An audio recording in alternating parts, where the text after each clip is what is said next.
What can you say? Gumamit ng mga larawan ang guro at gagabayan ang mga mag-aral na ipaliwanag ang nilalaman nito. Bilang isang guro, kapag nagtuturo tayo sa ating mga estudyante, may iba't ibang klase ng mga estudyanteng madaling makaintindi kapag sinasabi lang natin at may mga estudyante din na mas naiintindihan nila ang sinasabi natin kapag ginagamitan natin to ng mga instructional material o mga litrato.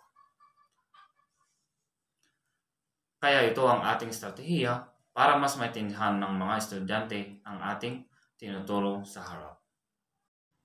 Pangalawa, mock trial. Maaaring gamitin sa pagbibigay ng mga hatol sa isang pangyayari sa kwento na nais bigyan ng pagsusuri.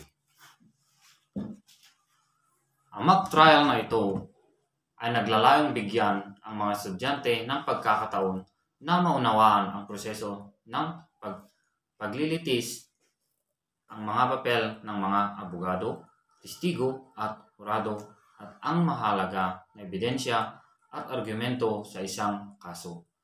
Halimbawa nito ay ang mga mag-aral bilang bahagi ng kanilang pag-aral sa batas. Ang kasong tatalakayin ay isang fictional na krimen ng pagnanakaw. At ang mga estudyante ay maging mga karakter sa kaso tulad ng mga abogado, mga testigo at mga hurado. Kagaya nito. At ang pangatlo ay mouthful of ideas at bakya ni Nening. Ipapasa ang isang maliit na bakya habang may tugtog. Kapag huminto ang tugtog, ang huling may hawak ng bakya ang siyang sasagot sa bugtong.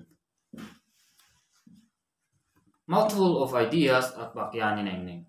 Halimbawa nito ay ang paglalaro ng bola kung saan magbibigay ng guro ng bugtong na hulaan ng mga estudyante sa pamamagitan ng musika. Kung saan hihinto ang musika at kung sino ang nakahawak ng bola ay siyang sasagot. Layunin nitong tulungan ang mga estudyante na maging interesado sa pagsasagot. Ang huli ay ang clash of class. Bubuo ng pangkat sa loob ng klase, pagkatapos pipili ang bawat pangkat ng isang tauhan o karakter sa clash of class na magiging pangalan ng kanilang pangkat at doon ibabatay ang kanilang makapangyarihan na magagamit nila sa gagawing gawain. Ang guro ay maghanda ng isang kontrobersyal na isyu o tanong na may kinalaman sa kasalukuyang paksa ng mag-aaral. Halimbawa, kung ang paksa ay tungkol sa pagbabago ng sistema ng edukasyon, ang tanong ay maaaring ang pagbabago ng sistema ng edukasyon ay dapat bang isagawa o hindi?